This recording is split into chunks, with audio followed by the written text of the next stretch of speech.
What are some of the most common trick questions the police ask?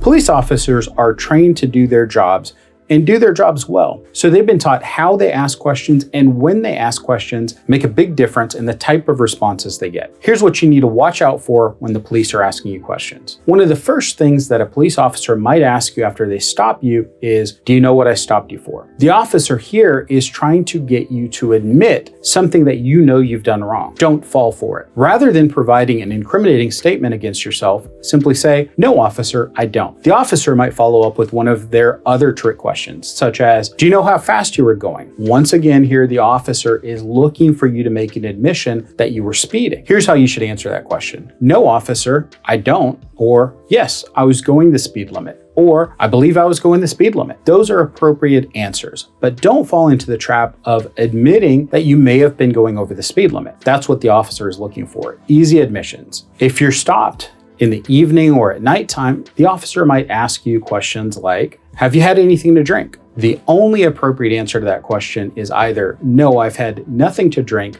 or I'm not going to answer that question. There's nothing good that's going to come from an admission of you saying you've had something to drink. The officer is just going to put that down as one of the many reasons they started a driving while intoxicated investigation. Your admission doesn't get you anything in court. You don't get more leeway from the prosecutor or the judge if that case ultimately becomes a DWI case. And the flip side of that is you're not going to be punished any more harshly if in fact you're arrested for DWI and they have a provable case. Remember, the officer may have a job to do in asking questions, but you have no obligation to give answers. So you can simply say, I don't wish to answer any questions. The same is true of an officer asking you, where are you coming from or where are you going? Oftentimes the officer is trying to get you to admit that you were coming from a bar or an establishment that serves alcohol, or that you're out of place. Or if you're on a interstate highway, they might be seeing if you're coming in from out of state because they know drugs are transported across state lines. So the officers always have questions as to why they are asking these questions. Let them do their jobs. That doesn't mean you have to give them the information that you're looking for. It is perfectly acceptable to say, I'm not answering your questions. I remember in law school, the first time my criminal procedure professor asked us the question of, hey, if on the way to school today, an officer had stopped you and said, mind if I take a look in your vehicle, what should your response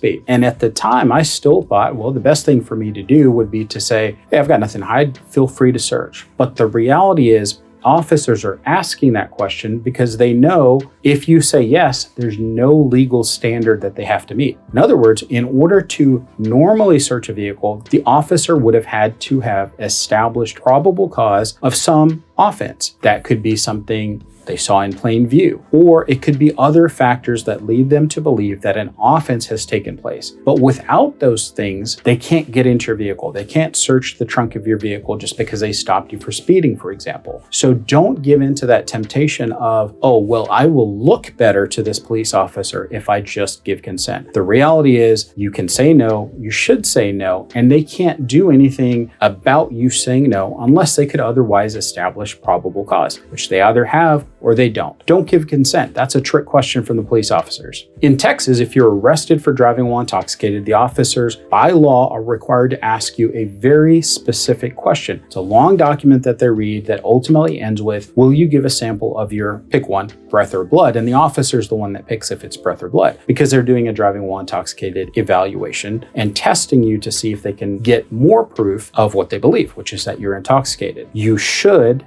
say no to that. It's a trick question with some weight to it, because what the officer will have told you through that very long document is if you refuse to give a sample, then your license to drive will be suspended for a period of 6 months or 180 days. But if you consent, and even if you're over the legal limit, your license is only suspended for 90 days or 3 months. So you're sitting there wondering, well, what would I do without my license for 6 months? Here's what the officer won't tell you when they read you that very long warning. And in fact, they're not allowed to tell you. Even if your license suspension were upheld at a hearing, you can get what's called an occupational license in Texas, which gives you permission to drive from the courts to do all the things that you need to do. In the moment, though, it sounds like you're going to give up your license for 6 months, but it's a trick. It's a trick to try to get you to voluntarily give a sample of your breath or voluntarily give a sample of your blood. Again, let the officers do their job. If they believe they have probable cause to go get a search warrant for your blood, let them do it, and then you should comply with the blood draw. But